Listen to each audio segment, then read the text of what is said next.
we know that God is very merciful, that God tries to save almost every Zulasai and so on, and he's extended himself tremendously. When he said to Moshe Rabbeinu, he said, I will have mercy on he who I will have mercy. So that means that God has almost eliminated all criteria to get into Olam Haba. That's what he has done. And that's what he said is the result of Moshe's tefillah for the Egel Azor. That you are so successful, God said to Moshe, not only will I save the Jews who built the Egel Azor, but I'm going to save every generation of Jews, no matter how far down they go. So the implication was God is going to try and save almost everybody, and so on. How will he do that? By creating Olam Haba in a series of stages. And in actuality, that tells us when the Mashiach is coming. The Mashiach is not going to arrive until every neshama that he wants to save to Olam Haba is saved. And all those who are not saved, which constitutes a minority of a minority of a minority, is not saved. Because that's what it says in Chazal. The Rebbe Shem will save every Jew. Will bring the Mashiach when all the neshamas that have to come down to the world, which are in a storage bin called the Guf, will have come down to the world to do their avodah. So that's why that's the reason why the Mashiach has not come. We only have a little more than 200 years to the year 6000 when the world must end. So why had the world taken so much time? Because God is simply trying to save almost everybody. God didn't have this intention himself. So he asked the Mashiach if he would help him in this matter and be sovel all the Yisurin from the generations. But he asked this of the Mashiach ben David, and he finally got the answer of Mashiach ben Yosef. The Mashiach ben Yosef, yes, he said he would do it. But finally, suddenly, the Mashiach ben Yosef turned into the Mashiach ben Don, and he said, well, wait a minute, if I'm going to save all the people by bearing their suffering, then I want to save just about everybody. So the conversation then, so the Medrash ends at that point. Oh no, it doesn't end at that point. I'm sorry. So right after that, the Medrash says, so what was the position of the Mashiach ben Don? What does he look like in his attempt to save everybody? So it says that, what do you call it, that the Malachim came over and put a certain yoke on the Mashiach ben Yosef, the Mashiach ben Don. Now the Mashiach ben Don is an intense form of Mashiach because it doesn't simply want to save all those who are Tino Shenishba. That is saved by the Mashiach ben Yosef. But all these people who should not go to Olam Haba at all are saved by the Mashiach ben Don. And we spoke about that last time when we spoke about the concept of Shimshin Agibah. So what does God do at the end? So the Malachim put a yoke on him, and then suddenly the Mashiach screams and says, am I not human? And so the implication that we think is that the Mashiach ben Yosef, who offers the possibility of redeeming almost everybody, we say that the reason why he screamed when the yoke was put on him was because, in such a case, what do you call it? How can he be servo such Yisurin? So most people think that that's what he did, but that's not what he meant. He didn't mean that he cannot bear the Yisurin of Mashiach ben Don. No. What he meant was, in order to save everybody, the Yisurin that I'm in will put me in a klipa, the deepest klipa of all, which is the klipa of Amalek, because that's where the 50th gate is going. Why? Because the 50th gate is the beginning of Olam Haba, technically. So, therefore, the 50th gate of Torah, which is the Messianic light, has to be available to everybody, even Moisum. Even the Moisum or Zerchot Olam Haba have to see the 50th gate. So therefore, the klipa that would hold Moisum until the end is the deepest creep of all. It's the creep of Amalek itself. Really, it's the creep of Amalek. That's how deep it is, and so on. And that's where the Mashiach has to reside until he's freed. That is the Mashiach when done. So therefore we see this concept of who God is trying to save. That God is trying to save almost everyone on the back in a certain way of the Mashiach when done. So the Mashiach when done complained to God, how can I take this? Because I'm human. What he meant to say, how can I bear the suffering of all these, of all their sins? Because in that case, my Nesoyan will be black and black. So how will I be able to tell what's a mitzvah and what a sin is? So that's what God said to him. I will have the Shekhinah go down to the same golas as you, and the Shekhinah will always be next to you in your mind. You will become a zibur of the Shekhinah itself. And in that capacity, you will always know what I'm doing. In other words, I will not invade your mind with klippos. I will only invade your gashmis with klippos. But I will not invade your mind, and you will always know why I'm doing what I do. And this is a promise of the Mashiach ben done. But the question was, therefore, God wants to save everybody, and therefore, what he did was he constructed Olam Haba, the future world, which is beyond time and space. He constructed it in such a way that it was composed of many madrigas. So there's probably thousands and thousands, if not millions, of madrigas of Olam Haba to accompany all those people who will go to Olam Haba. So my question always was, what does that mean that Olam Haba is different madrigas? Where do these madrigas lie? That's what I didn't understand. Where does it lie? And what is the possibility of madrigas? What does that mean in Olam Haba with India madrigas? Now, what is it the madrigas? Is it the madriga of how much self he has? Because we know that Olam Haba and Olam Haba, the Zulosai, will be a self.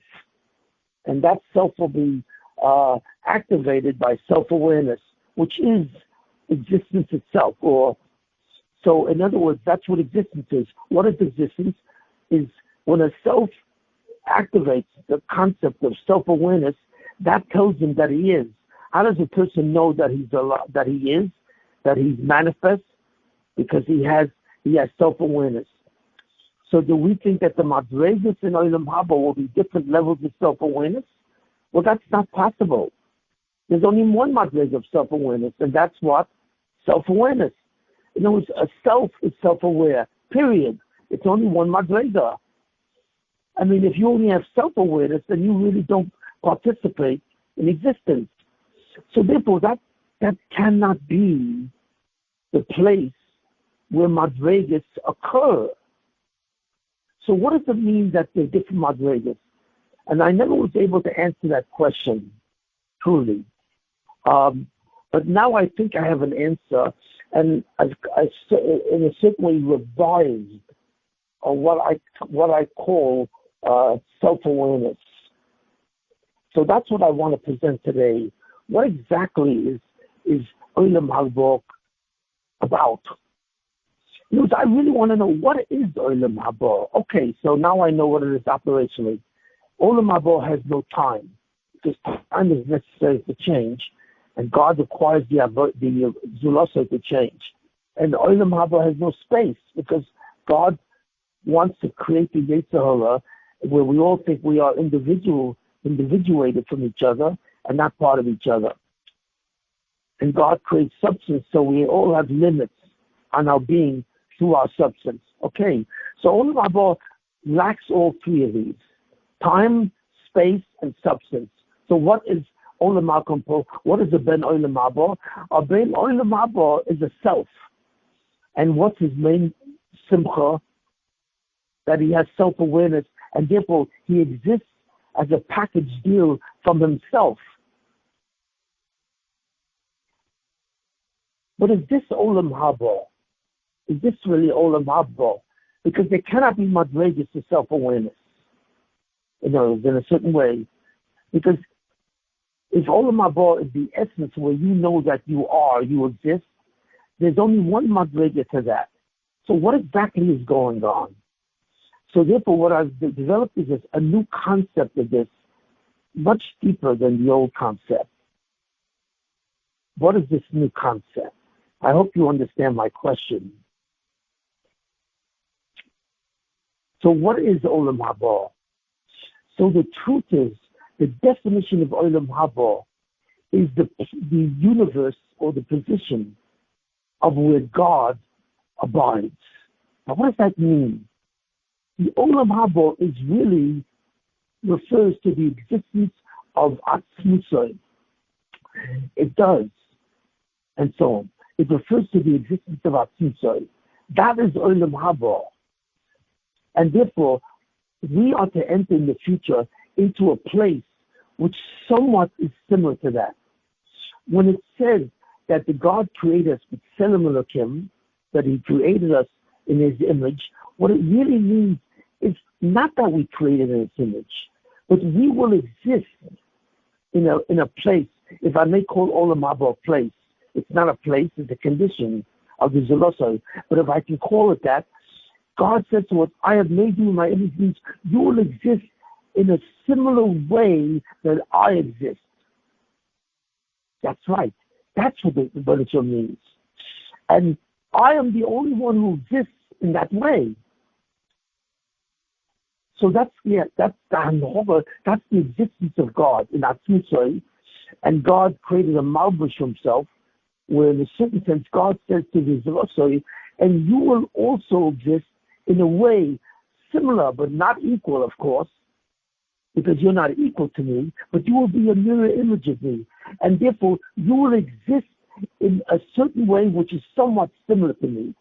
What is that? What is that way? That's what that means. So the question, therefore, is, what is that way?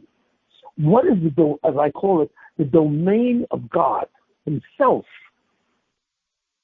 Now, we used to think that the domain of God is that God exists and God is His own existence. That's not true, because existence is merely a process which occurs to an entity. The entity is called an essence or a mahus. It tells me what a thing is, what an entity is. But the fact that it exists tells me that that entity exists or has being. So existence and the entity are two separate things. The existence simply refers to the being of an entity, but the entity doesn't refer to its being. The entity tells me it's a certain type of being. It tells me not that a thing is, it tells me what a thing is. So therefore, what is the existence of God? Well, God does not exist. So therefore, I use the term He's manifest. And what does it mean to be manifest? To be manifest has nothing to do with existence. It has to do with being an entity, but it has to do with being a certain type of entity. And when you are that type of entity, you are God. And exactly what is that entity? Or to call God an entity is absolutely wrong. But to explain it, we're going to refer to God as an entity. And what that means, one thing, because the essence of God is not that He's all-knowing or omnipresent or all-powerful. That's the way we describe God. But God has none of those things. The essence and the chief characteristic of God, so to speak, in a certain way, Kaviyachim, is that God has no cause. That's the only way to describe God. In other words, every thing in the universe, every behavior pattern, every entity is an effect produced by a cause. There is no exception to this. Every entity is created and produced by a cause, except one entity. There is one entity, if I may call it that has no cause. Nothing that made that entity. What does that mean? It was always there, without time, without space, without substance. It was an entity that existed on its own. So this entity is described as not having a cause. And we have never experienced such an entity directly. We don't understand what that entity is that does not have a cause. Not only that, the entity in a certain way could be said to have caused itself. What does it mean? The entity must exist. It doesn't need a cause. Because not to have a cause, right, means that before you were created, you didn't exist. So therefore, in order to exist, you have to be given, or you have to participate in the process called existence. Well, this entity which exists without a cause doesn't exist in the process called existence. That's why I use the different word of manifestation. That God is a manifestation, which means that the entity must exist. It doesn't need a cause, or another way to put it, the entity is its own cause.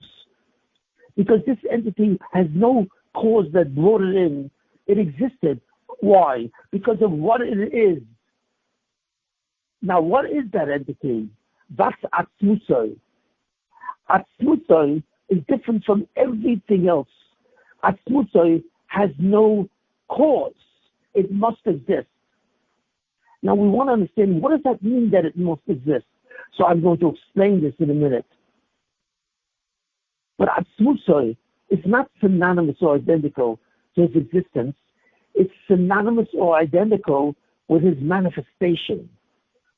It doesn't require him to be made by something else, or him to be made at all.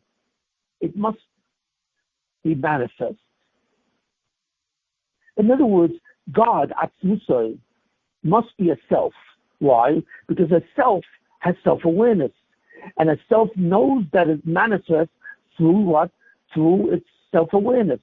So the way that manifestation takes place is through self-awareness of itself. But there's a difference between us, the Zulosoi, and God. Because God simply does not possess a manifestation through its self-awareness that comes from the self. God is a self which is its self-awareness. The two are not separate. They are absolutely identical.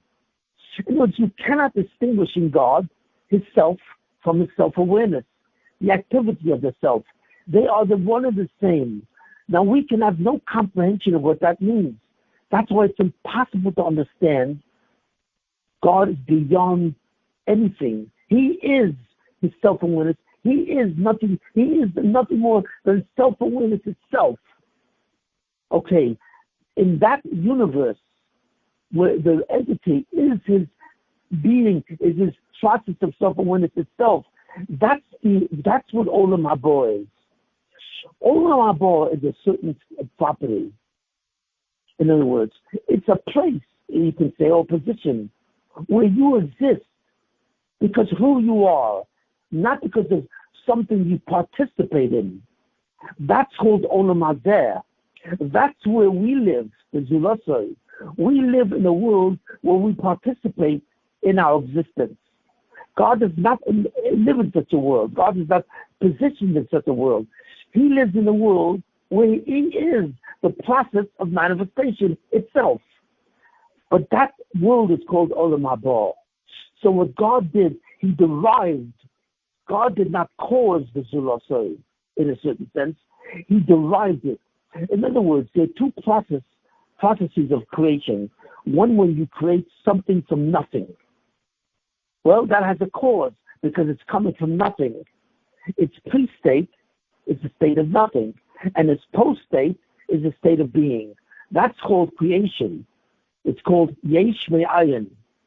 But when God made the Zulosoi, in his Tzelem, he created a Yesh Me'yesh, something from something else. And what is that? God derived the Zulosoi from himself. He didn't create the Zulosoi from nothing because he was the cause of the Zulosoi. But he was not the cause of the Zulosoi in the sense that it came from nothing. It came from his own being, and in some miraculous way, which we have no comprehension, God created the Zulosoi from something from himself. So for all those things that God created from nothing, the truth is, there was no such thing as nothing. There was no such thing as nothing. Why? Because when God was, there was only him. So God simply interfered or eliminated nothing. So therefore, when you want to create something, you first have to create nothing. In other words, you have to create a concept called nothing. And from this concept, you then have to create something. That's called bore. That's called bria, where you create something from a previous creation called nothing. So nothing, ayin, produces yesh. Okay. But the Zulasa was not created from nothing. The Zulasa was created from God. In what way? In terms of symptom, but that's not really why he made it. But God created, was with Samson himself, and suddenly made. So that's called Yetzirah.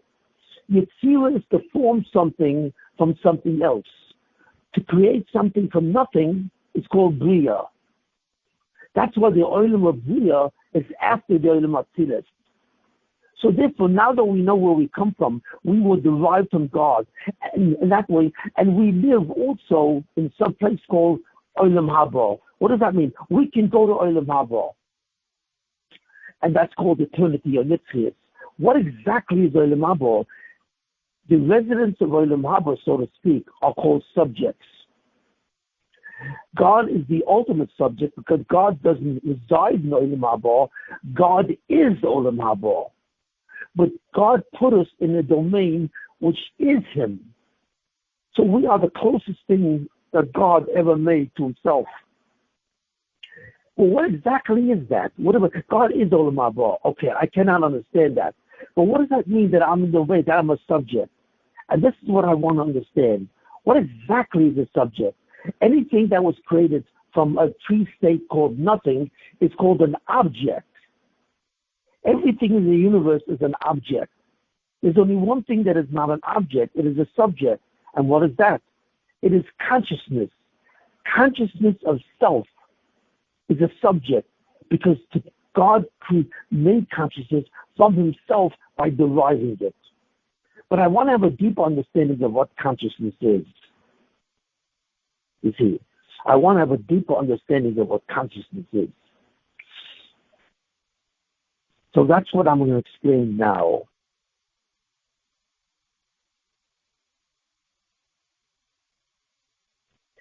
There's a certain pasuk in Tehillim which points to that. It's a certain pasuk that I suddenly remembered. And I'm going to read at this pasuk is in Tehillim. And the important thing about the pasuk is particularly mental. The particular mental is talking about.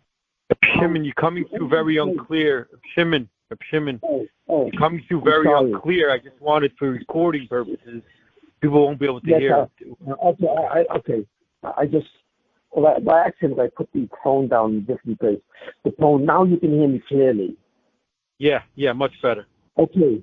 Kapitel Mentes talks about the notion that the only thing a man should strive for is to be an Olam Haba. That's the only gemur. That's the true reward of all the efforts of man. So that's what the Kapitel talks about.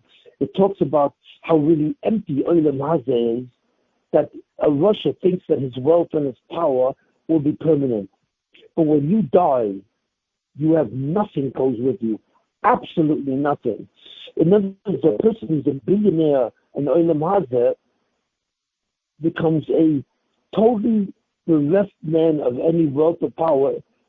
So after he dies, nothing goes with him. Not even his underwear goes with him or his body. So the last pasuk in that is the pasuk is the following. It's pasuk Chaf Aleph. It says, "Adam b'yakol v'lo yovim." Man is glorious, but if he understands not, if he doesn't understand this, what? Nimshal kabahemos nidno. He is compared to or likened to what? To an animal that is without speech. That's what it says.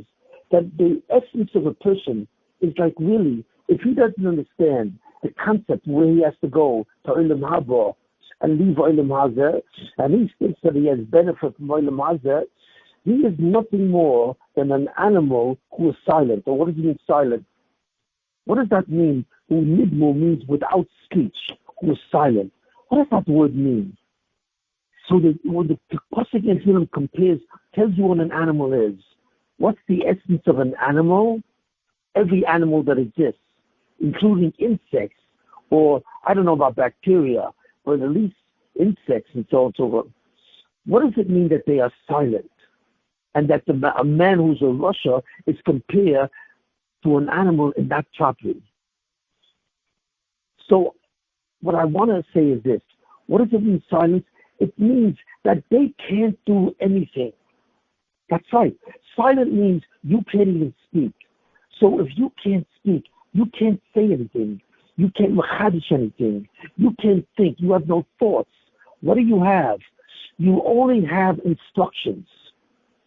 Silence means you have no free will at all. That's right. That's what silence means. Everything you do is preordained. So therefore, an animal is silent. It can't produce anything. It can't develop anything. Nothing can evolve from the animal because he is silent. Why? It means he can't do anything because he is simply a mashpor minamala lamata. He is only subject. He's a recipient. He's simply a receiver. All he is, he receives the instructions, hashpors, from above to below. Man is not like that. He has two hashpors. The first hashpor is God wants to know what he's going to do, and he's given free will. That's called hashpor milamata lemaila. And in that he has free will. He chooses what he does. And then what happens? Then depending on what he chooses, that happens to him. Then there's a hashpor milamala lemata. Then a certain hashpor that he is responsible for, that he is the cause, now affects him. He becomes an effect. So the Zulasoi is a dual creature. He both influences the hashpors, the hanogas above, and as a result, the hanogas above influence him. It's a reciprocal affair, whereas all animals, because they have no free will, are simply influenced by the hanogas lemaila. They do nothing to the hanogas. That's what it means, it's silent. Well, wait a minute, there's a problem with that. What does it mean an animal is silent? Does an animal have consciousness or not? Yes. You know, for example, if you look at a cat, and a cat is standing in front of you, and I'm just giving you an example of an animal, or even a bug. When you're standing in front of a roach, it's standing in front of you, and suddenly you bring down your foot and step on the roach, or tries to step on the roach, suddenly the roach runs. In other words, a roach or a spider has a sense of self. It knows that it's in danger. It knows that it is about to be killed, and it is afraid.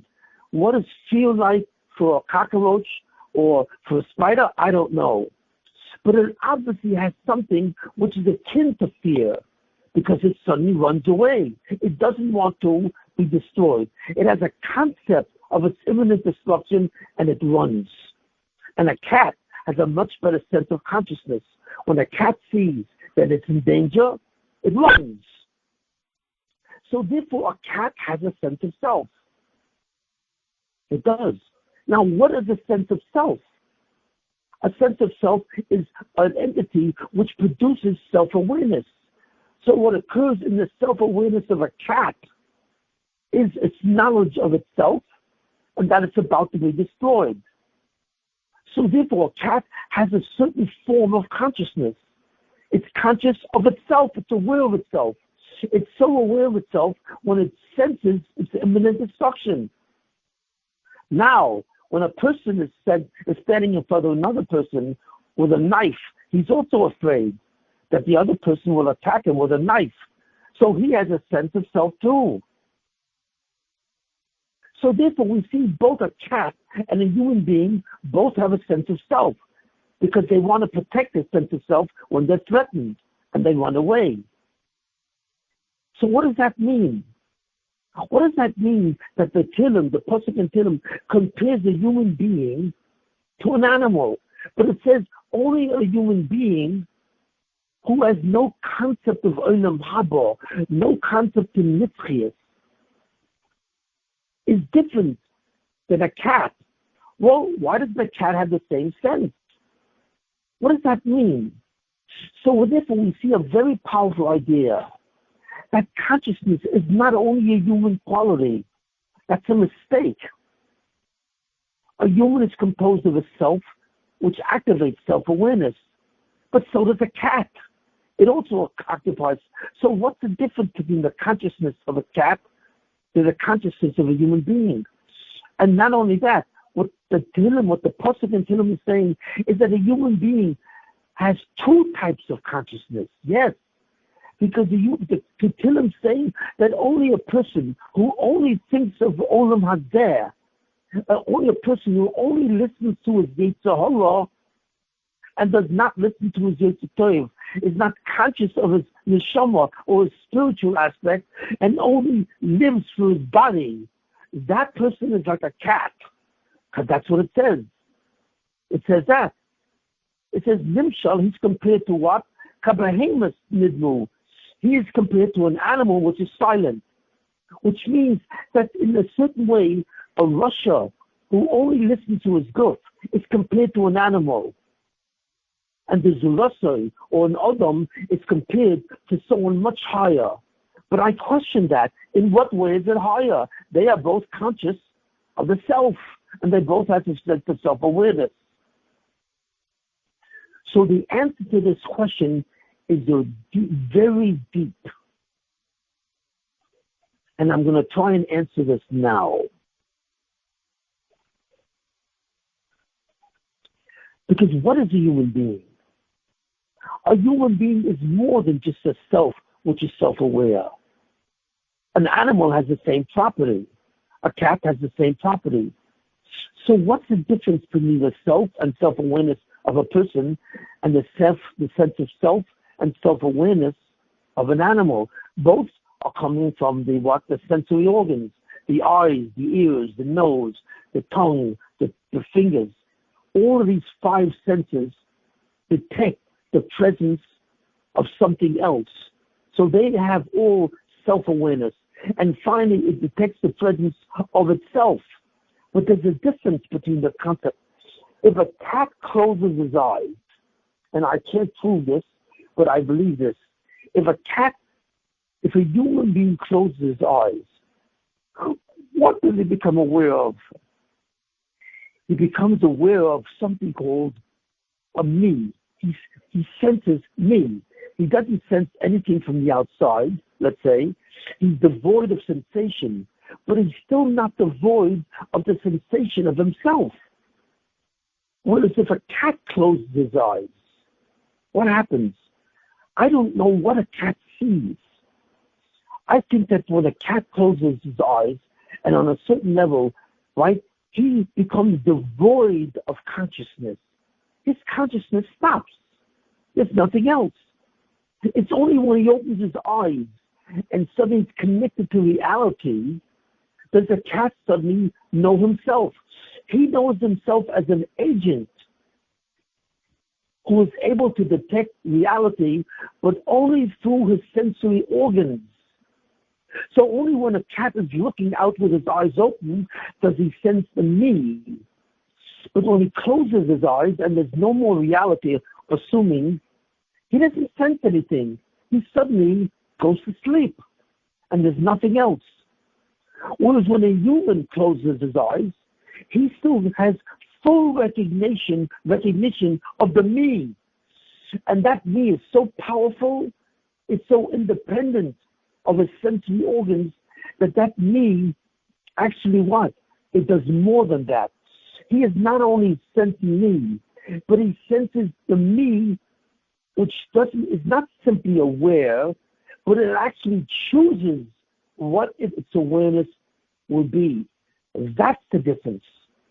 The me of a human being doesn't only rather come from his self-awareness, but in a certain way, He has something in addition to self-awareness.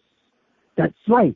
He not only has a self and self-awareness which comes from that, but he has something in addition. How do I know this? Because he can decide what his awareness will be. He can decide what he will be aware of. And what do I mean?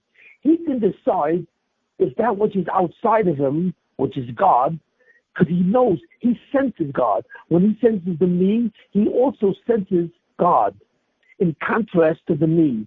He knows that he has been created by something. Only an atheist is a fool.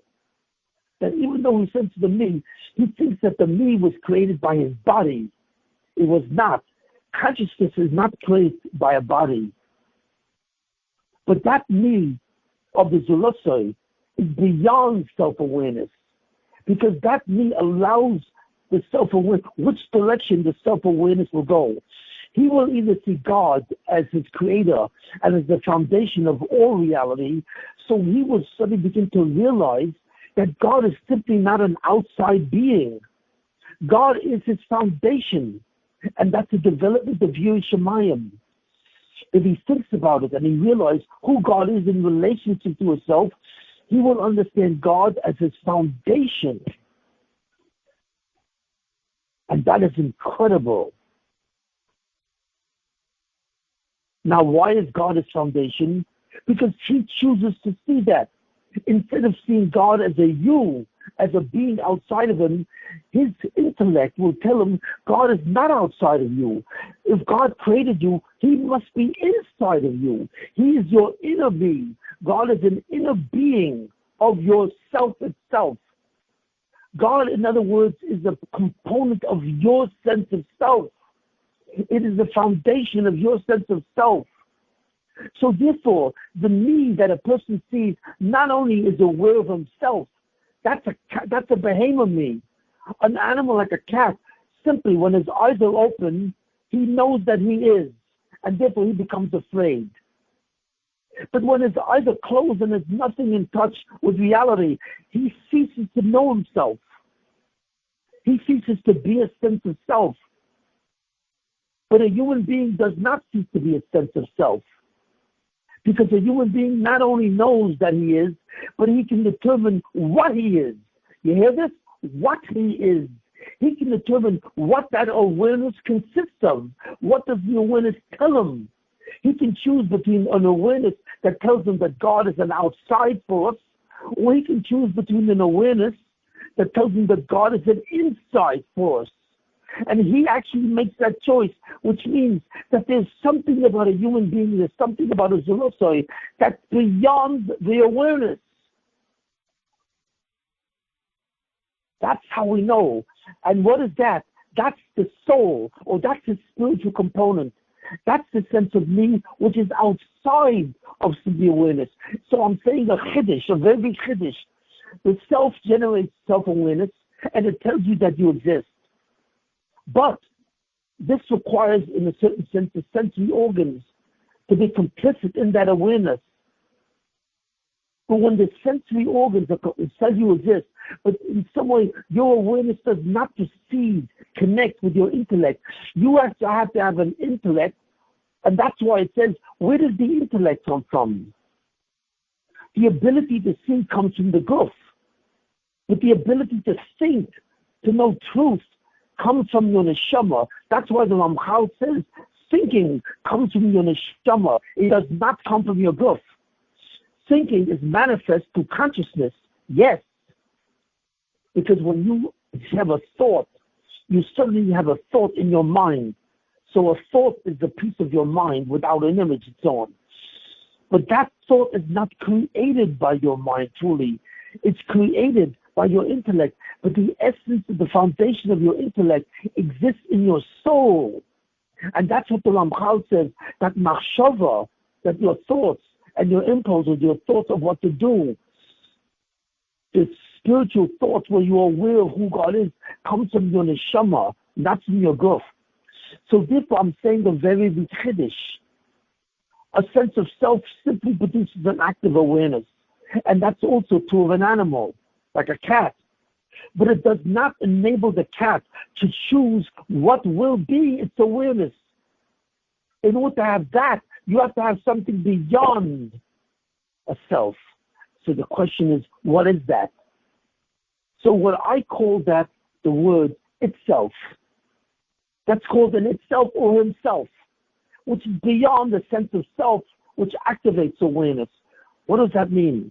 A cat, what does the cat say? If a cat could talk, what would it say? How would it describe its own self-awareness? It would say, I know that I am, or I know me. That's all. It would say, I know me, and I know that I am. That comes from the self. But what the person says really, I know me by myself. Those two words, by myself, indicates that the knowledge that I have is causative. It can actually determine what the awareness is, not simply to have awareness. A cat can simply have an awareness of itself. It says, I am myself. I know myself. I know me. But the human being with Zulosai has the ability to say, I know myself by myself. And I have a certain quality called myself or itself, which is beyond the me, which can actually choose where my awareness goes. And therefore, I, in a certain sense, am my own cause. You got to get this last thing that I say. A human being is his own cause, at least in the sense of what his awareness will be like. He can't determine the nature of his awareness. That's given to him by God. But what God says, I will allow you to decide what your awareness will be. That doesn't come from the self-awareness. That comes from a quality called itself. He has a certain quality itself that is beyond the self. The self can only produce a sense of self-awareness, and that's true of animals. And that's only true when you're completely physical. Or if you're in Russia, you only believe that you're physical, and you only go after the tightness of your goof, because your goof is physical. So a cat has a self-awareness which is enclosed in the physical universe. You see, we make a mistake that we think self-awareness is spiritual. It is not spiritual. There is a physicality to self-awareness. That's right. You see this because even animals have self-awareness. They are afraid when they're threatened. But the only thing that has something beyond self-awareness, which is called itself, is only someone who has a neshama, a spiritual organism. And the truth of the neshama comes from itself. The self-awareness of an entity comes from itself. The self simply contributes self-awareness, but the itself component of the Zulosai contributes control. It makes the Zulosai into a cause of himself. Because he not only knows who he is, he knows exactly who he is. He knows that because he makes a choice. He is free to make a choice because he has simply a certain quality that's capable of making a choice. So in a certain way, he is the cause. Even though his choice is a dual choice between God is outside of me and a you, or God is inside of me and a me. He can make that choice, but he causes that choice to be his choice. So therefore, he is a cause.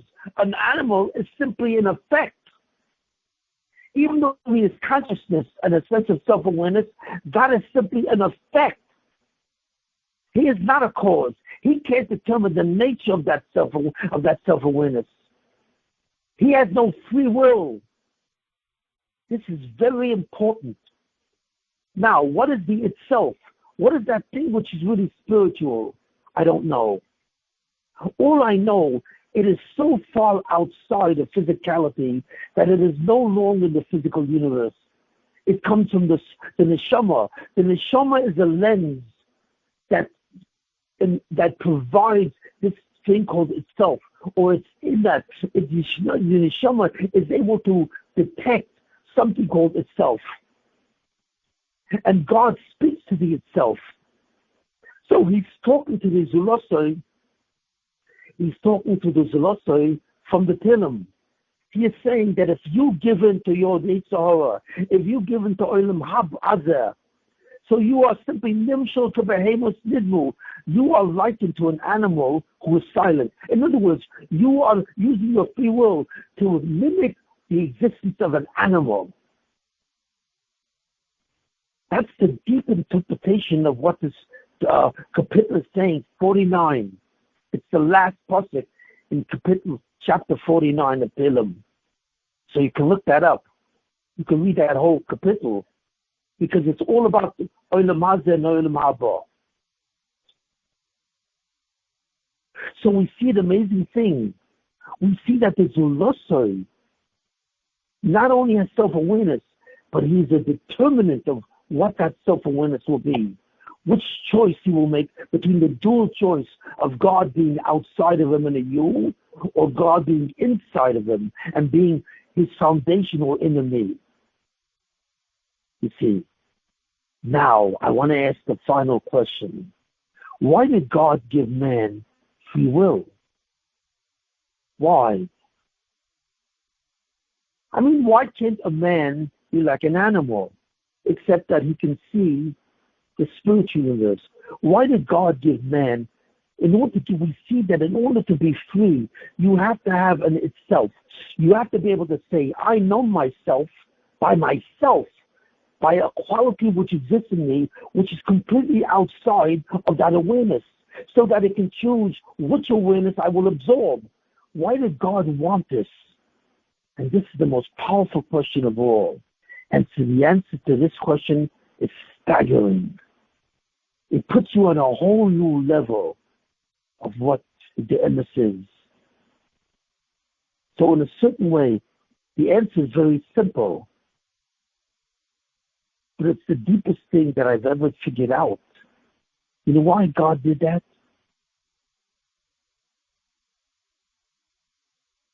Why did he give man free will? Why? Does anyone know the answer to that? Do you want to take a shot at it?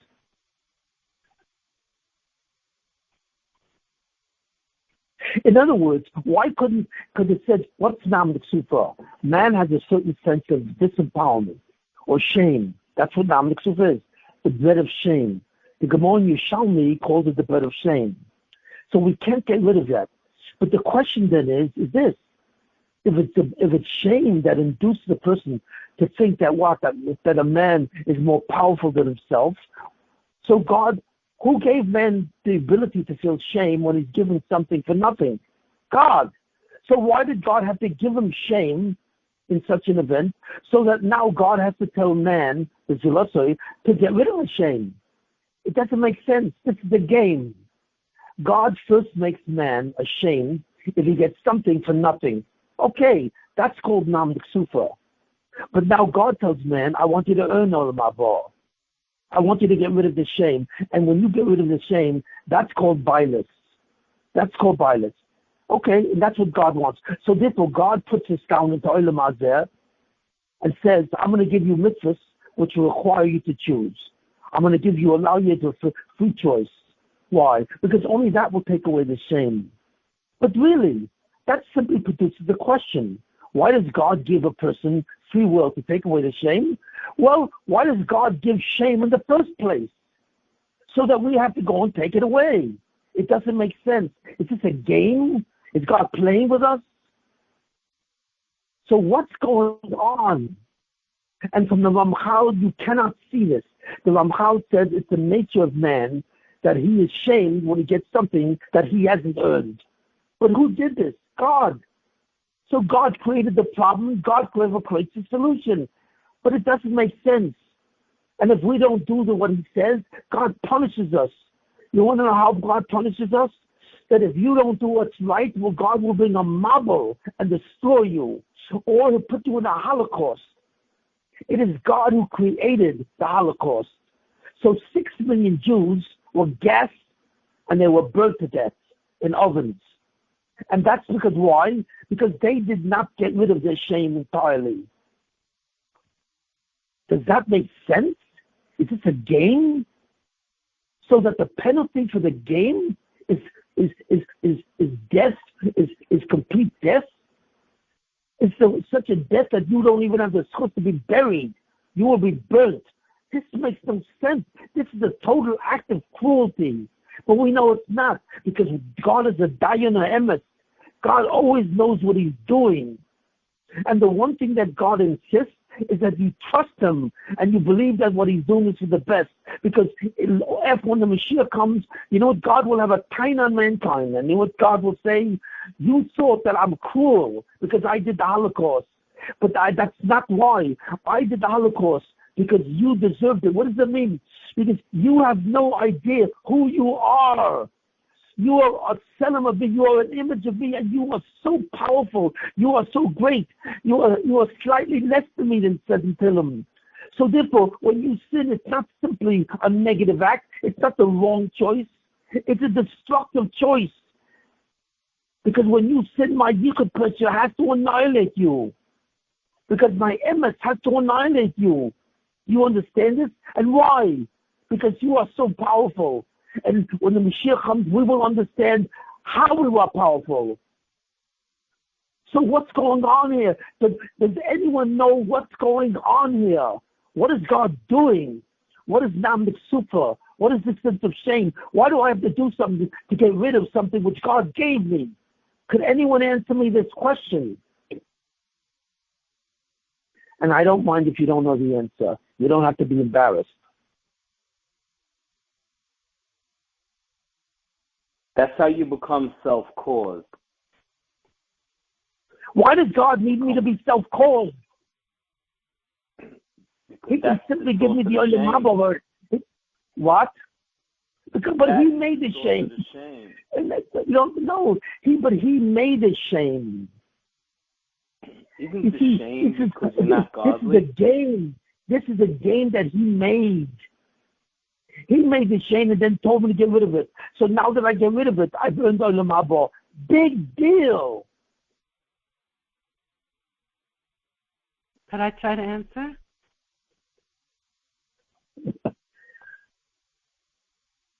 Could it be that our effort to overcome it makes it possible for a light to come into this world that could not come in any other way?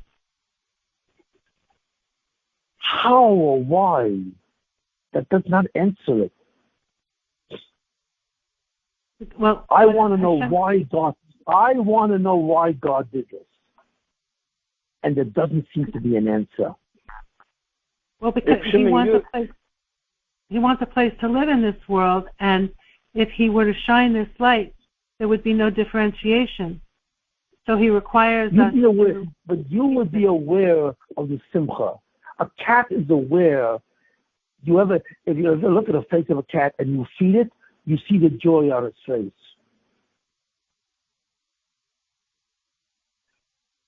Cats, animals derive pleasure. They do. Not the same as humans. But they derive pleasure because they exist. They have awareness which tells them they exist. And they have a consciousness. So you can derive pleasure from that. If God wanted to give us pleasure, he could have made us like a cat, like an animal. I'm only going to say what we've heard from you multiple times. God didn't create busha. It's a product of a godly existence being. But he did create busha.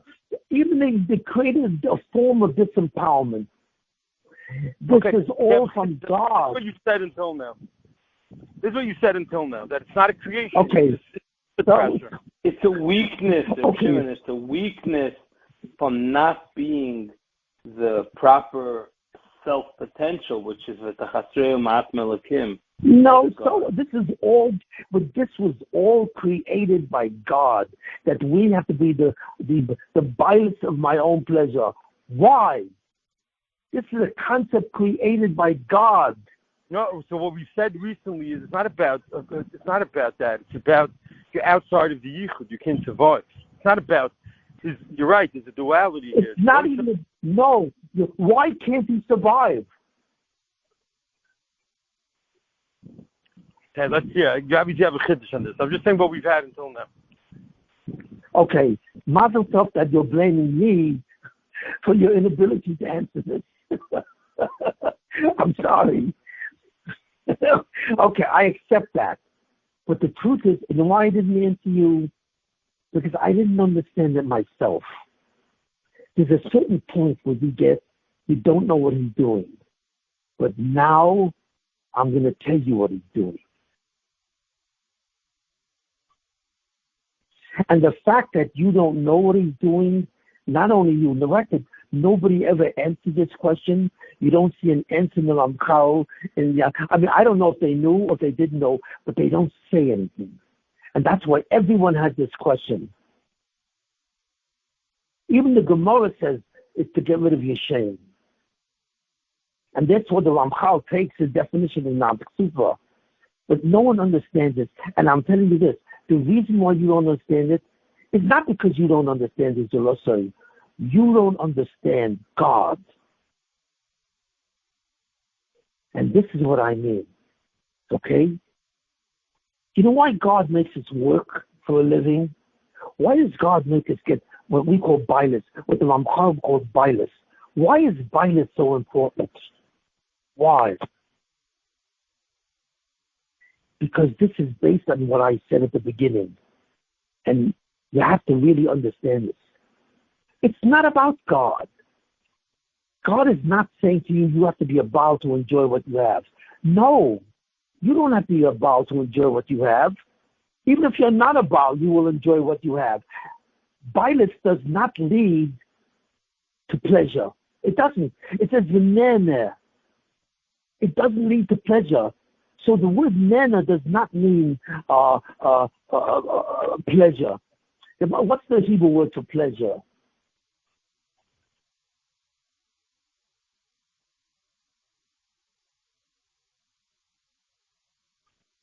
Tainug? Hana? No, not hana. Because when it says v'nene b'zivat shuna, it's not referring to pleasure. I think tainug. Oineg. You know, it's an oineg. But an oineg is not hana. Hana is on a different level. Because it says, Olam Haba gives you hana. When you eat a great piece of food, you know what I mean? You get an oineg, not hana.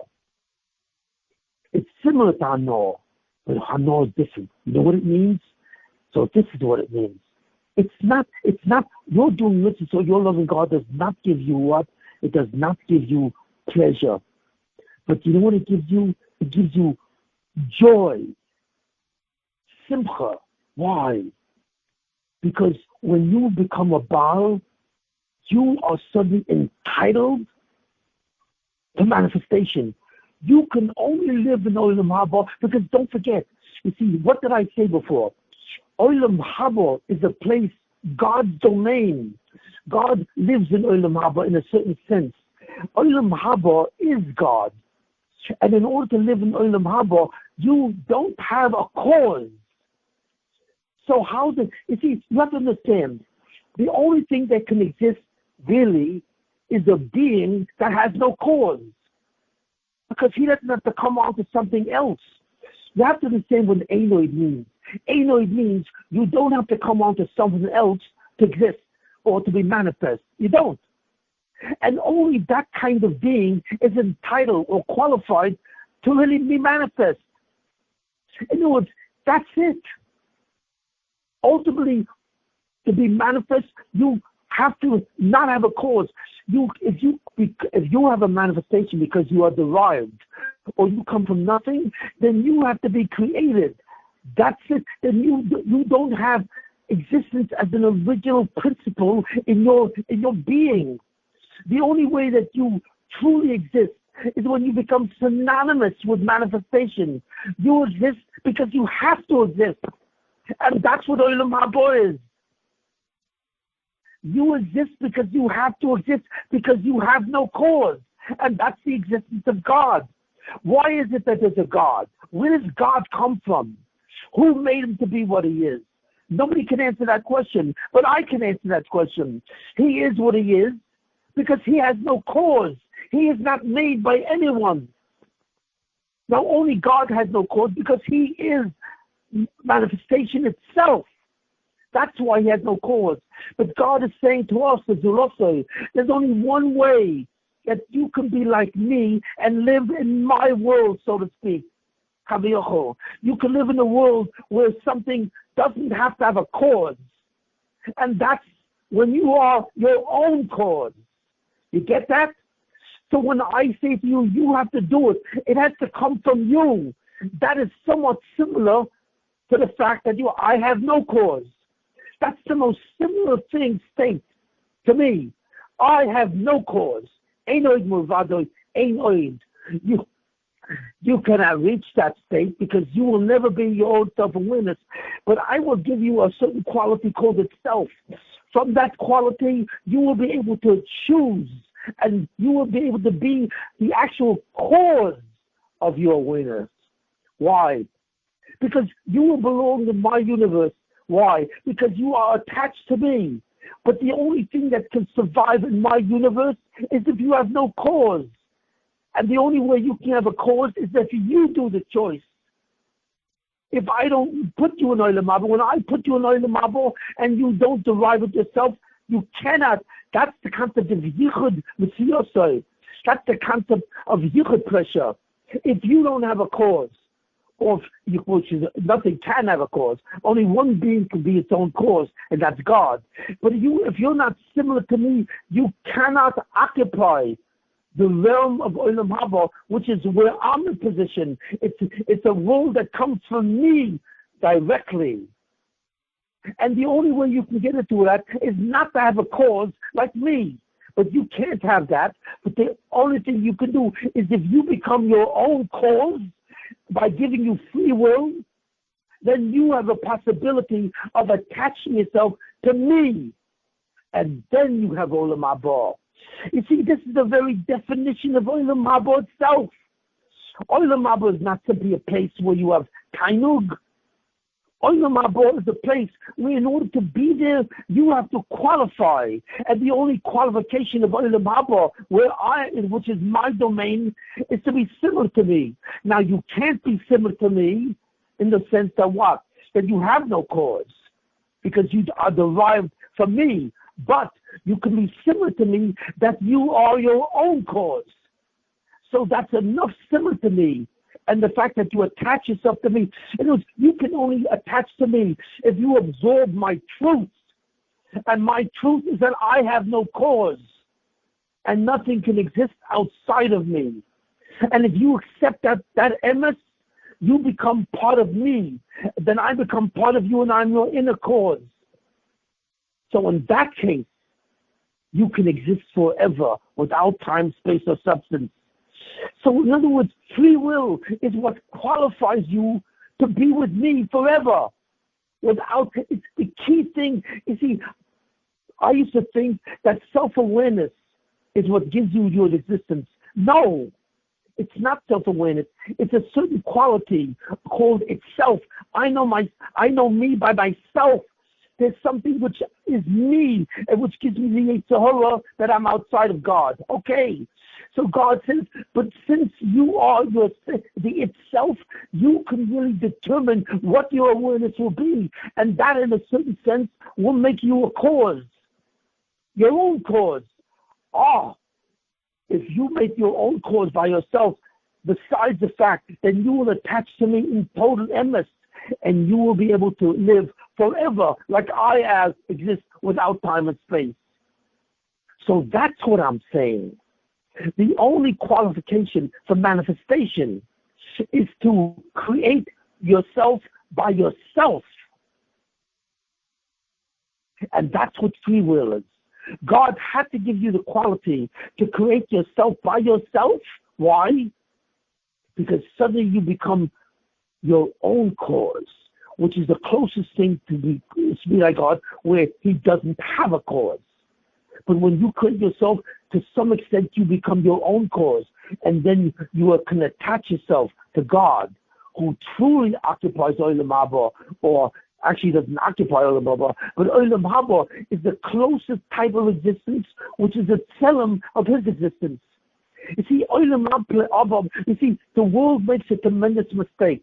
Olam Haba is not the place of reward. That's a mistake. It has nothing to do with reward. Olam Haba is a place, let's say, call it a place, which allows you to be manifest. That's it. It allows you to be manifest, it allows you to qualify, because then in a certain way, you become a Chatzi Eloki. What makes the Zulasa an Eloki? Like the said in Tilim, but the Chastreu Ma'at Melokim. What gives him that power? The fact that he is his own cause. And that's the closest you get to God. To be your own cause, because God is someone who has no cause. So therefore, Olam Haba is not a mokum of hanor. It's not a mokum of pleasure. It has nothing to do with pleasure. It's a hanor, but what kind of hanor? Joy. Joy that comes from what? From true existence. What you earn in Olam Haba is not some place that you have a pleasure house. It's a place where there's absolute joy. But the only one who can get into Olam Haba, which is a place that's also derived from God, which is completely imbued with God's presence, it's called Olam Haba. And it only imbues with God's presence. It can only attach to you when you become your own cause. That's why God had to give you free will. And that's why he had to give you a quality in yourself called itself that's able to choose between one option or another. This is the deepest concept of all.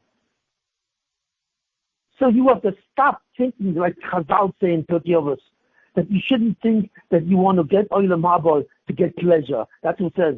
That a person shouldn't do the mitzvahs because God says that's where you're going to have a real pleasure. That's the concept of Islam, that you have pleasure, or Christianity, that you have pleasure. No, it's not pleasure, it's joy. And that joy comes from the fact that you truly exist. That's why I say that the nature of existence has nothing to do with existence. Existence is simply a process that can be with you or not. But you have manifestation. And God says to you, the only way you can be manifest if you have no cause, or like me, which you can have, or you have your own cause. You yourself are your own cause. But then it means that I have to give you something which can choose. I have to give you a certain quality which is a tzelem, which is similar to me in itself. But God is not simply in itself.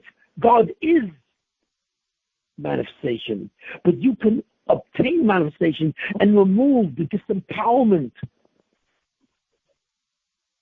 of what you have because of the itself.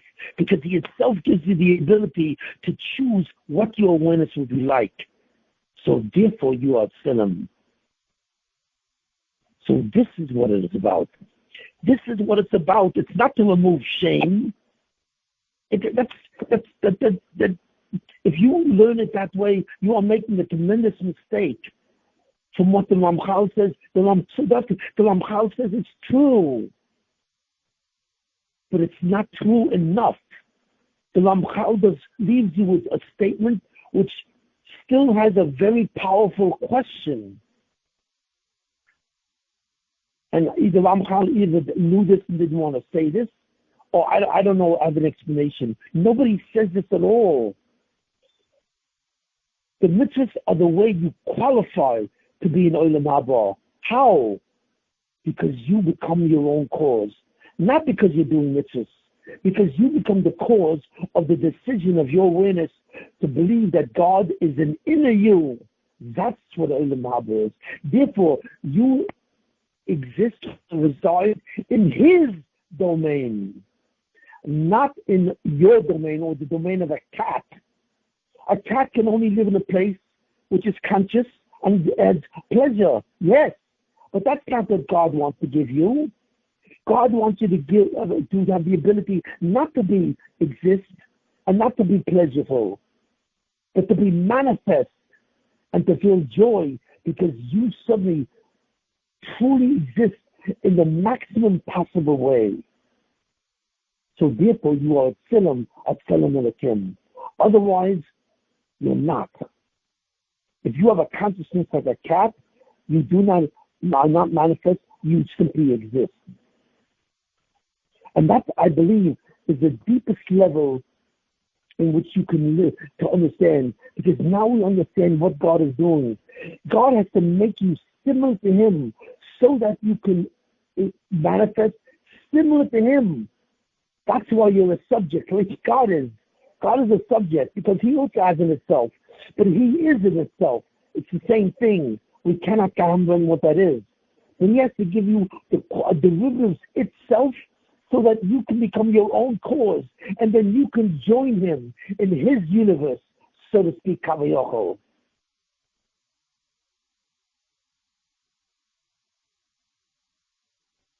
And this is my share. I believe I still need a Kessin. If Shimon, you still need a Kessin. You can't reside in Olam Haba without a filter called a Kessin, even with all this. Yes, because you can't remove the concept of you from God. That's true. But you can still possess the quality called itself. And God gives it to us this quality. And this quality is beyond consciousness. It's beyond the self. The Zolose has more than a self. It has what's called an itself, which can actually choose the quality and the content of its awareness.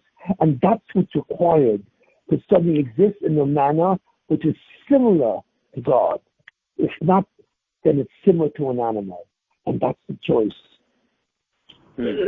That's I have 2 questions on this, Jim, and I have 2 questions on this. A very deep share. I have 2 questions. Question number 1 is, I don't really hear that there's a parallel. One is without cause, and one is only because of a cause, but it's His cause. So I don't really see how they line up. That's number 1. It doesn't line up.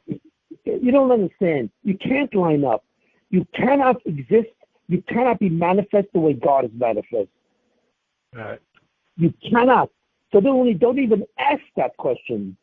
The best that God can do for you is to make you a cause of yourself. That's the closest you can get. That's the answer to your question. Right, I'm just saying someone could say that.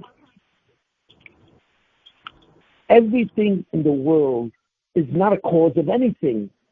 Even things that have self-consciousness are not the cause of it, have no concept of a cause. In order for you to enter into a domain which makes you a sentiment of Him, you have to be a cause from yourself. That entitles you to be Dema. That's why God says you are so powerful. You are my Tselem. Yeah, but it's not really. It's a new rule. It's not the Etzim. It's a new rule. So you can go back to the original question. You don't go back to the original. You don't go back to the original question. That's the answer to your question. You have to absorb it. That when something is its own cause, it possesses in itself, which nothing else possesses. And when you possess that itself, you are manifest. Why? Because manifestation belongs to an entity. It doesn't belong to the process of existence. That's why I don't say God exists, because existence is something which can either be attached to you or not. So therefore you can exist or not exist. It has nothing to do with being. You see, you don't understand. Olam Haba is not a question of guaranteed being. No. True being has to do not with being. It has to do with essence. It's the actual entity. True being, the fact that you have to be manifest, only applies to a real entity. And a real entity is defined as someone who is his own cause, minimally, or someone who is identical to awareness itself. And that's the existence of God, and that's the existence of the Zolose. I understand it's a very difficult concept to understand. Okay. So what would be the difference what I choose? What would be the difference what I choose? Let me choose being. As long as I'm choosing my existence, I could choose my individual existence. Why is it critical how, if it's Tov or Ra? As long as I choose, I'm choosing. I'm self-causing. Who cares what it is? No, because the only thing that allows you to be in Olam Haba is two things. One, it's that a self-cause or no cause is the only way that you can exist or manifest truly. That's number one. And that's the only thing that you have to choose. You cannot exist without being attached to God. Because God is the source of manifestation. So you have to be manifest. So if you think of God in a certain false way, you can't exist. If you think that God is a you cannot, you are a manifestation. You are a cause, it's true, but you are a manifestation of a sheker. You are a cause of a sheker, and that will also disqualify you. So there's two things that are required. You have to be, first of all, a manifestation. You have to be a cause, and you have to be a cause of an emes. That qualifies you to be manifest in a way which is a tzelem. And without that, you can't be a tzelem, even though you're a cause. So you're saying, Reb Shimon, you're saying that the cause of us is a piece of the inner selves, which is really God, which God broke off from himself and gave to us. And we have to choose that. We are semi-attached to that. That's the itself. And if we choose to make a strong bridge between ourselves and that, then we just created our own cause. That's yes. What you're saying. You didn't create your awareness. You did not create your awareness. That was given to you. But you created the direction of your awareness, that it's towards God. So even though you can only see God as a you, that's why you are controlled by Kessin. That's why it says, you still have to have Kessin Shina. These two spheres are always with you. The sphere of Kessin and the sphere of Malchus. That's why. But you can't get into Olam Haba. You can't get into the way God exists, into that domain, until you become a cause. Because it allows a certain type of entity. You see, we believe that the only type of entity that exists is something that exists. It participates in the process called existence. That's not true. Existence has nothing to do with being. Being and existence have nothing to do with Olam Haba. Olam Haba is a right. It's a certain qualification that entitles you to a right. It's not simple bias. When you own something, that what you own is outside of you. You cannot own something inside of you. You can't. Either it's you or it's not you. And the most that a Zulose can own is something outside of them. In that sense, it exists. But in Olam Haba, you become an entity which exists because it's a true entity. And a true entity has no cause or is its own cause. In other words, it's by itself. It doesn't need anyone. So the Zulose does not need God to give it Olam Haba. The Zulose took the Olam Haba by itself. And that qualifies him to be in that domain. You understand that? He's strong enough so Yichud pressure won't annihilate him, you're saying. He's semi-God. I'm not even talking about Yichud pressure. If you don't produce something yourself, if you don't have it itself, which can actually, you are your own cause, you can't be in Olam Haba, because that's what Olam Haba is. It's the domain of Atzmusai. And the only thing that, the only reason why Atzmusai, because he has absolutely no cause. And you don't understand, that's the reason why he exists. Because it's he has no cause. Membership, you're saying? Shimon, are you saying it's a membership club of self-cause in subjects? And if you don't have that right membership, you can't. You're right. Exactly. It's the qualification to get into that club. I mean, you're gonna have to think about that. I understand. I really appreciate. I understand what you're struggling with, because this concept. I understand something. Where did I first get this concept? You know where I got this concept? I'll tell you honestly. I got it many, many years ago, but I never understood what I was getting. Really. You know where I got this concept? You'll be fascinated. I was in Tibet on Shabbos. We've reached. I forget the name of the place. It's a village where it's a religious village of Buddhism, and I was there on Shabbos, and I was right next to Mount Everest in Tibet, and there was a team of people going up to Mount Everest, and I was talking to them. I was questioning them, why do you want to go out to Mount Everest? So they tell me because it's a new experience, it's the ultimate experience, blah, blah. But that's how close I was, right next to Mount Everest. And I was in a hotel, by the way, I had no heat. I was in a cold hotel on Shabbos. And when I woke up in the morning on Shabbos, something very strange happened. I didn't even understand what it was like a dream, but I came out of it.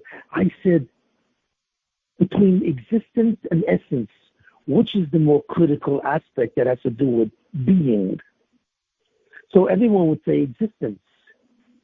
So I suddenly said, it's not existence. Existence has nothing, and it does have to do with being, but existence also has to do with non-being, because if you don't exist, you aren't. But the ikka thing that would have to do with its essence, that you have to be a certain type of entity that doesn't even exist. And that's what I understood. I didn't understand what I even understood. And I got that thing in, I think, 2009 or 2008 when I was in Tibet. And I didn't understand what I figured out. But what I actually suddenly was given in that place at that time, 10, 13, 15 years ago, was a certain idea that became a foundation. And I never really understood it, but I did understand it years later. But I kept on missing the point because I was confused, because it's still the serious, it still says you, and where does the gates all come on? I was confused about all these concepts until I finally got it. What's going on? Because you don't exist because of a process. Because existence it's only a process. And existence teaches you about being. But true being, when you truly, it's called a manifestation. So I don't even use the words. And it means if you are a certain type of entity, you will be manifest. And if you're not that type of entity, forget it. You have nothing to do with being. And that's Olam Haba, which means that the kind of being you have to be a subject, a manifest being. And the only way you can be a subject is to be like God. And what is God? What is God? God is a being who has consciousness and who is the act of consciousness. He doesn't have it, he is it. And we cannot comprehend that. But the closest we can come to him, which is called a tselem, and that's the word tselem, that you look like him. How do we look like God? Because we, in some way, have to dismiss our dependency on another cause. You see, that's what we have to do. As long as we have another cause where we are connected to and dependent to, we cannot be in Olam Haba, because that's the world of God. And it's the world of entities who have no cause. So God says the only way you can be in my world is you have to have similar to me in my relationship to cause. So you can't say you don't have a cause. You do have a cause, and that's me. But you have to dismiss any dependent clause which you need to exist. And the only alternative to that is when you are your own cause. So God didn't give you free will because he thought that you needed that. No. If you don't have free will, you have no Olam Haba, because you have no shaykhs to being a subject which can exist in Olam Haba.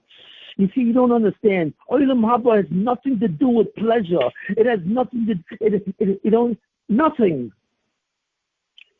Pleasure is simply the impulse that the Yetzer Hara produces to seduce you to think outside of what he wants you to think.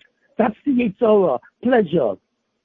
But God doesn't want you to have pleasure. He wants you to have joy. But the only true joy that you can have is when you have suddenly guaranteed or produced your own existence. You have no idea, because then you become a quasi-Eloki. And only a human can become a quasi-Eloki, because only a human has that point, what's called an itself, which is outside of out of awareness.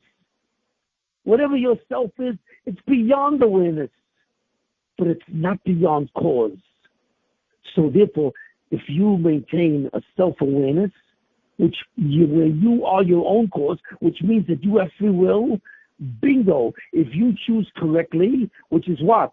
To see God correctly by loving Him, bingo, you have Olam Haba. And you're going to have to think about that. I mean, the only thing is I can give you a bracha that you should be zocher to have this understanding.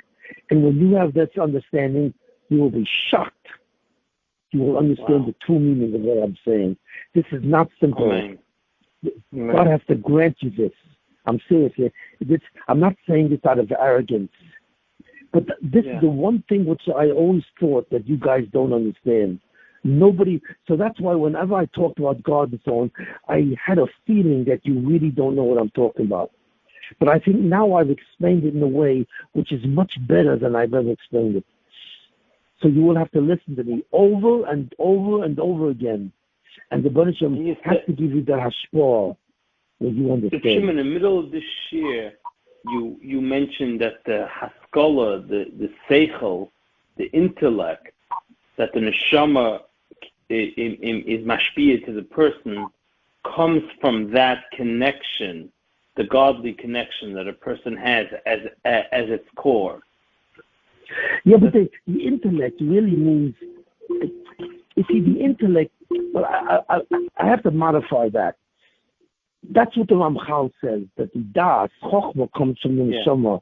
But what does it mean? It doesn't mean the self who's self-aware. That can also be physical. But I don't even know how to describe it. It's the only thing I can describe it is in one word, the word itself, or myself. That is beyond self-awareness, which allows not mind. Is it mind? No, the mind is physical. It's a physical manifestation of a thought. The thought occurs in the mind. And the mind is the physical manifestation of the spiritual quality of an angel. But the angel itself is outside of you. I don't want to define it now. It's too complicated. Because an angel itself is only a thought of the spheres.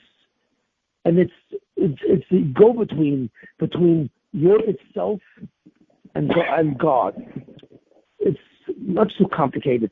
All you have to know is this, that there's a quality in a human being which is called itself, which you can feel without your senses. As long as you are alive, you never lose this ability to detect me. And that's where you're different than animals. I can't prove that because I don't have them. Animals dependent on reality. But it depends. But you're not. Your awareness of yourself is outside of reality. That's why you can choose what your reality will be. What does it mean that you control your awareness? You control what your reality will be. Well, what is that? That's the one who's only beyond reality. If you are in reality, you will be affected by reality and not be outside of it. So the only way that you can be free of something that you are free of your choice is you must be outside of your choice. That's why God created Malachim. Because that's why God created Chokhmah. With Chokhmah, you're outside of your mind. But, it gets complicated and so on. I don't want to get too complicated. But you choose to go to the root of who you are, and that's how you leave your independence on reality. I think that would be a true statement. Yes. Would that be correct? Yes, yes, that's true. Wow. And that's how you make yourself godly. That's how you cause your godliness. Wow. Right. That is your godliness. That you can actually leave your reality as a cat cannot. It's aware of itself in reality, but it can't leave it. And then you get something called dibur, and you mentioned that dibur is a godly quality. That's what you said in the middle of the shir. Yeah, because dibur, it's a godly quality, because dibur is a manifestation of your bechira chavshus. When you speak, nothing can speak, because when you speak, you are creating the concepts in freedom. You can say God exists and God doesn't exist. How can you do that? How can you do a mechanism which can defy God? Because you are beyond God. In terms of, that's where your free will exists, because your speech is a manifestation of this itself.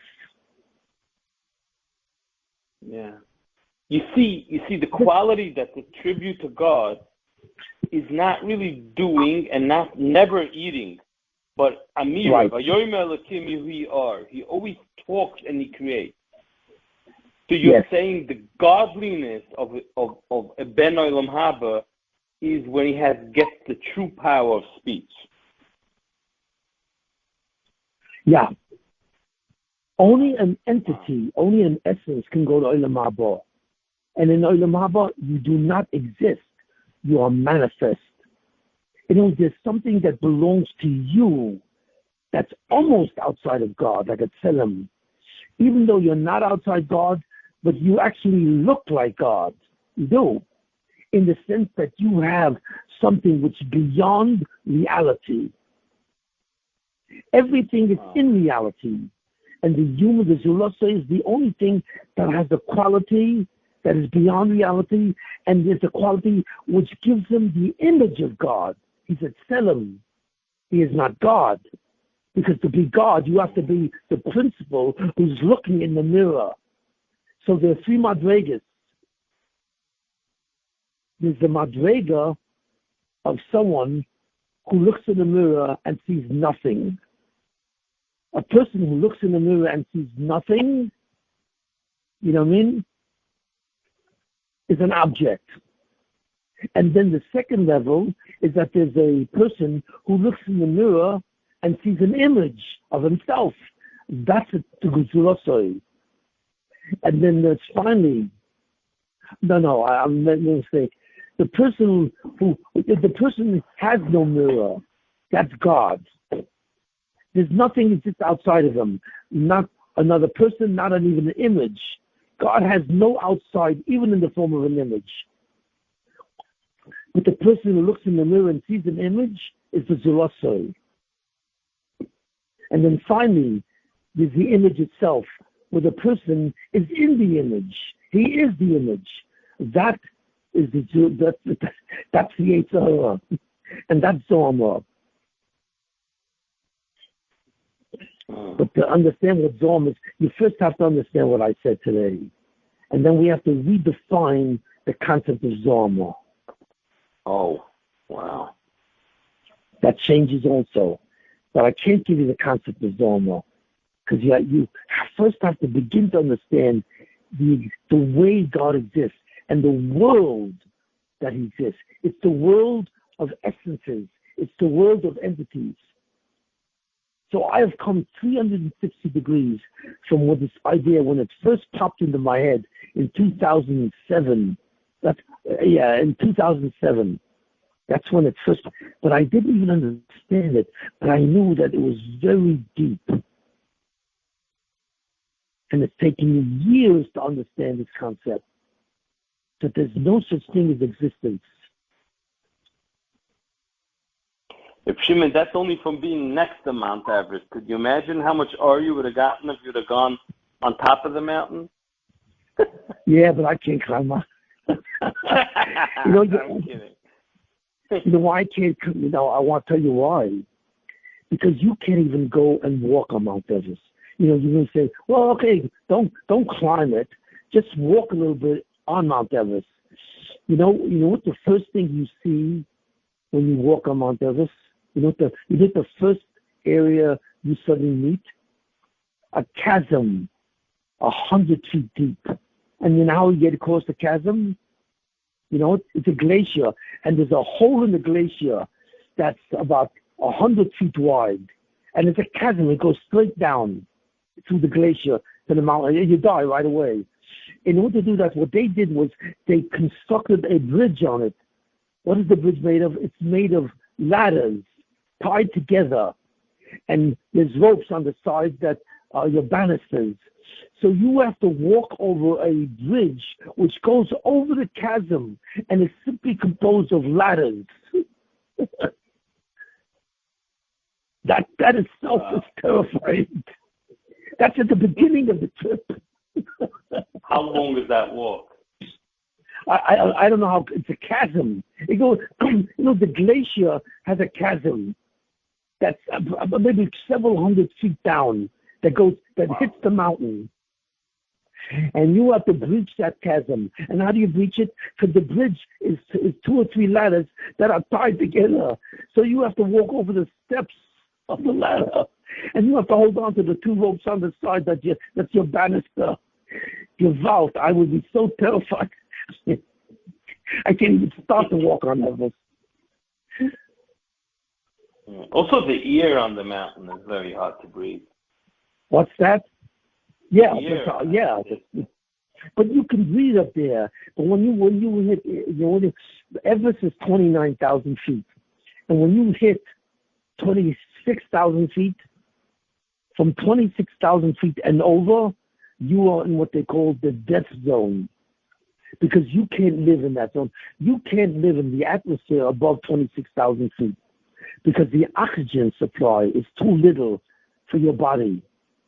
So therefore, since your body does not have the oxygen that's required for life, you begin to die. That's why all of them have to start out there's a certain camp at the 26,000 feet, which is the last height that you can live safely. After that height, you can't live anymore. So you begin to die. You slowly die. And eventually, you have what's called a pulmonary embolism, where you drown in your own fluids. So in order to do that, the people who climb Everest, what they do is they start out at the beginning of the night. They climb the last 3,000 feet in the night, and they get there on the top in the morning. And they have lights on their helmets.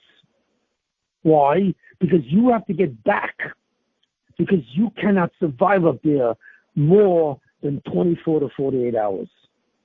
And if you start out in the day and you don't arrive up there because there's so little oxygen that you have to sleep there overnight, you have a very big chance of dying. Besides, you know how cold it is up there, above 26,000 feet? How cold do you think it is? In the summer. What? In the summer. Well, even in the summer. No, even in the summer. No, even in the summer. It's 100 degrees below zero. You become like an icicle after 24 to 40 hours of it. It was one time many years ago, 8 people died on top of Everest. Why? Because they started out too late. So they couldn't get back in time. They all froze to death. They became icicles. Wow. All right. So I hope to go up Mount Everest in Olam Haba. I do not want to cross Mount Everest. So you went to the closest place possible. You went to the hotel on the bottom. Yeah. I forget the name of the village. It's a famous village because it's the closest place. It has a temple, and they're Buddhist monks, Tibetan monks. And I was in that location for about 2 days or 3 days. So what they did is I went in a car, a truck, or a Jeep it was, and the truck drove us with a taxi and took us to the base of Mount Everest. So I was very high. I was at 18,000 feet. Wow. And that's high. You find when you're up to 18,000 feet, you're breathing very heavily. You're almost by the Tachasreyu Ma'asme Lekim. Okay, not in the world of Gashmias. But I'm going to say this to you, and you will not understand me. Until you understand the shir that I gave today, and suddenly it's a chap, it's a profound chap, and you understand the way you do now, you will still be far away from a certain emes that's at the edge. But if God allows you to understand the edge, you will be shocked. I'm telling you. And you can understand it if you listen to this shir over and over again. And you have to pray to God that He allows you to understand. Because this chap will allow you to understand greater than ever before who God is. And what a subject is. And what the Zerasa is. I found in Arizal that I think is saying as a riot to you. It seems like in the middle of the shir you said that when you become your own cause, you acquire the power of speech, which is the acquired to manifest your own existence, right? Yeah. To be your self-cause, right? So the Arizal says the following, interesting, in the middle of talking about shofar, which shofar is a sound that comes out of the shofar. He says the following, right. He says, what gives person life is the kona and the veshit, the esophagus and the windpipe, right? And he says that esophagus, the veshit, gives you life through eating food. That is pleasure. He says the kona does not do any of that. The kona only has speech and coil and breathing, oxygen, air. No food ever is dangerous for food to pass the kona. He says, why is that? He says the kona represents, the esophagus represents Olam Haba. The kona represents the existence of Olam Haba, which is only speech and voice. Could you hold on for a minute? Give me just 1 minute.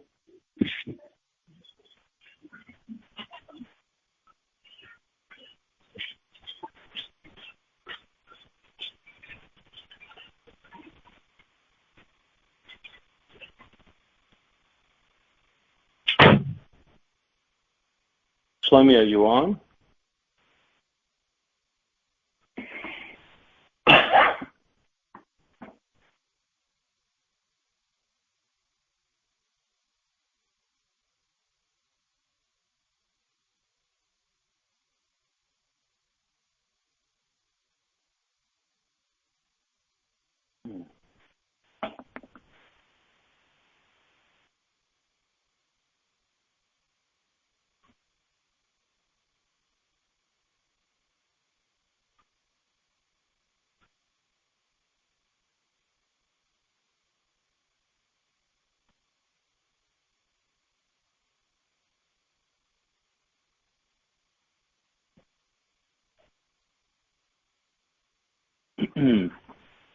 Hello?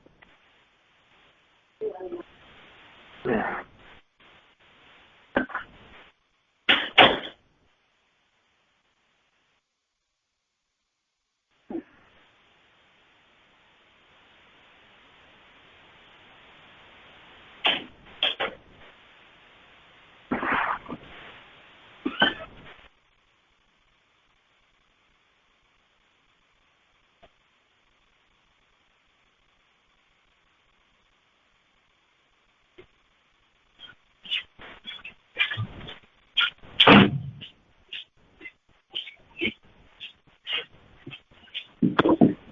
Hello? Yes, Shimon, hi. What exactly is the kona? The kona is the windpipe. That's where the voice comes. The speech comes from that. And that makes a lot of sense. Because the mouth is the only place where you have control. When you put food in your mouth, you determine you are the owner of the digestive process. You're masticating, you're eating the food, and but when you start to swallow, the esophagus is the domain, not of your control, which the hashpah milamata lamaila, but of God's control, milamaila lamata, and that's Olam Haba. He is the one who makes your esophagus contract. That's a process where that's an automatic process. You do not control that process from the corner down, only from the comma to the outside of your mouth. So therefore, your bechira chavshis is only in the mouth. It's not in the esophagus after your corner or your lungs. You understand that? Yeah. And that's what he means. Yeah. And that's exactly what I'm saying. The mouth is yours to do what you want. You can put whatever food you want, and you start the digestive process. But once the food reaches your esophagus, your epiglottis, which is the valve in your esophagus, which opens up to food or to air, it's right before the lungs and so on. That is controlled automatically. That's an autonomic activity. You have no control over that. And that's tashpor minamala lamata, because that's completely automatic. God is doing that for you. But everything before that, in terms of the mouth, you're doing for yourself. So that's exactly that's the concept of Olam Haba. So you're sharing the process with God. Half of it you do in your mouth, and the other half, as it goes down your esophagus into your stomach, God is doing that. But you're living in the same domain as God, in the digestive tract, which starts from your lips until your cornea. That's what you control. And from your cornea down to your stomach, God controls. And that's the same shutfus that you have with God, or the Ein Sof, or Atzmusay.